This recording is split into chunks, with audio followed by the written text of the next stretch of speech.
అధ్యక్షుడు కౌళ్ళ జగన్నాథమన్న గారికి, మరి అదేవిధంగా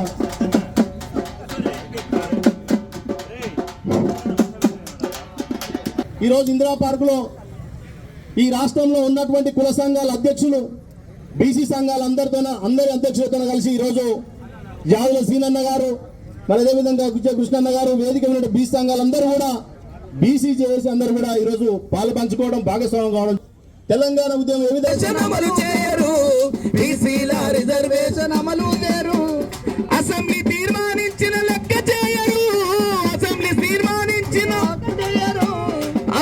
తీర్మానించిన లెక్క చేయరు, ఆమోదించాలంటూ అడ్డుపడతారు. బీసీల రిజర్వేషన్ ఏదిర తమ్మి, పోరాడకుంటే అది మనకు దక్కదు తమ్మి. బీసీల రిజర్వేషన్ ఈ దీక్షకు మద్దతు తెలియజేస్తూ ఒక్కసారి చప్పట్లతో ఈ దీక్షకు అందరూ మద్దతు చేయాలని, ప్రతి ఒక్కరూ దయతలచి ప్రతి ఒక్కరూ చప్పట్లతో మద్దతు తెలియజేయాలని నేను చెప్తున్నాను. ఇక్కడ ఉన్నవారే కాదు, రాష్ట్రంలో దేశంలో ప్రతి ఒక్కరూ కూడా మరి చప్పట్లో మద్దతు ప్రకటించాలి అని తెలియజేస్తా ఉన్నాను. ఈరోజు ఈ ఒక ఉద్యమం బీసీ హక్కుల కోసం కావచ్చు, రిజర్వేషన్ల కోసం కావచ్చు, బీసీల అభివృద్ధి కోసం కావచ్చు, అభ్యున్నతి కోసం కావచ్చు, సామాజిక న్యాయం కోసం కావచ్చు జరిగే ఉద్యమం అని తెలియజేస్తా ఉన్నాను. ఈ ఉద్యమం పోరాటాల గడ్డ తెలంగాణ గడ్డలో ఈరోజు బీసీల ఆత్మ గౌరవ రిజర్వేషన్ల ఉద్యమం అని సందర్భంగా తెలియజేస్తా ఉన్నాను. అంతేకాదు దశాబ్దాలుగా చరిత్ర పొడవునా బీసీలకు జరుగుతున్న అన్యాయాన్ని అరికట్టడానికి మరియు అంతేకాకుండా బీసీల హక్కుల కోసం ఈ యొక్క ఉద్యమం తెలియజేస్తా ఉన్నాను. మొట్టమొదట ఈరోజు మండల్ కమిషన్ ఉద్యమ తరహాలో స్ఫూర్తితో కావచ్చు, తెలంగాణ ఉద్యమ స్ఫూర్తితో కావచ్చు ఈ ఉద్యమం ముందుకు పోతుందని ఈ సందర్భంగా తెలియజేస్తా ఉన్నాను.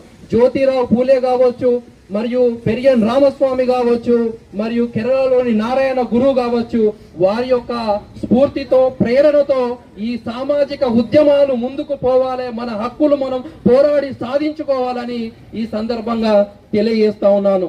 అంతేకాదు తెలంగాణ వచ్చిన తర్వాత బీసీల ఆంక్షలు, ఆశయాలు, కలలు నెరవేరుతాయి అనుకున్నాం, కానీ అవి నెరవేరని పరిస్థితి చాలా దారుణం.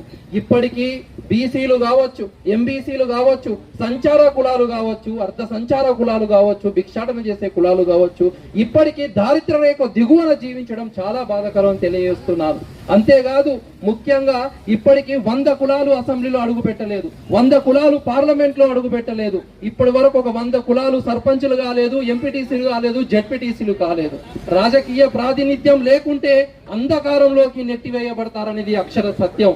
ఆనాడు డాక్టర్ బిఆర్ అంబేద్కర్ చెప్పిళ్ళు, సమాన అవకాశాలు, సమాన వాటా, సమాన భాగస్వామ్యం వచ్చేంత వరకు మనం పోరాటం చేయాల్సిన సందర్భం వచ్చింది. దానికి నిలువెత్తు నిదర్శనంగానే ఈ వేదిక అని ఈ సందర్భంగా తెలియజేస్తా ఉన్నాను. అయితే ముఖ్యంగా ఈరోజు రాష్ట్రంలో అసెంబ్లీలో 2 బిల్లులు విద్యా ఉద్యోగాలలో మరియు స్థానిక సంస్థల్లో బిల్లులు పెట్టిళ్ళు, గవర్నర్ ద్వారా రాష్ట్రపతికి పంపించిళ్ళు, అక్కడనే పెండింగ్ ఉన్నది. ఆ తర్వాత పంచాయతీరాజ్ చట్టం 2018 285 సెక్షన్ ను కూడా సవరణ చేసిళ్ళు, గవర్నర్ పంపించిళ్ళు, అది అక్కడనే పెండింగ్ ఉన్నది. జియో నంబర్ 9 తీస్తే కొందరు గొట్టంగాళ్ళు హైకోర్టుకు, సుప్రీంకోర్టుకు పోయి దాన్ని ఆపాలనే కుట్రలు చేస్తూనే ఉన్నారు. అయితే నేను ఏమంటున్నా, ఈ యొక్క క్లియర్ గా కేంద్ర ప్రభుత్వ నిర్లక్ష్య వైఖరికి నిలువెత్తు నిదర్శనమే ఈ బిల్లులు ఆపడం కాదా అని నేను ఈ సందర్భంగా ప్రశ్నిస్తా ఉన్నాను. ఈ రోజు బీసీల హక్కులకు కాలరాయాలను చూస్తే కేంద్రానికి సీట్లు, బోట్లు కదులుతాయని సందర్భంగా హెచ్చరిస్తా ఉన్నానని తెలియజేస్తున్నాను. రాష్ట్ర ప్రభుత్వం కూడా చట్టబద్ధమైన రిజర్వేషన్లు కల్పించే వరకు అందరినీ కలుపుకపోయి ముందుకు పోవాలి, కానీ పార్టీల వైజ్గా ఇస్తా అంటే మాత్రం సహించేది లేదని తెలియజేస్తున్నాను. ఈ రోజు సూర్యుని ఇచ్చే వెలుగును అరచేతితో ఆపగలరా అంటే ఆపలేరు. అదే తరహాలో ఈ బీసీ ఉద్యమాన్ని కూడా ఆపలేరని తెలియజేస్తా ఉన్నాను. థ్యాంక్ యూ అండి, ధన్యవాదాలు.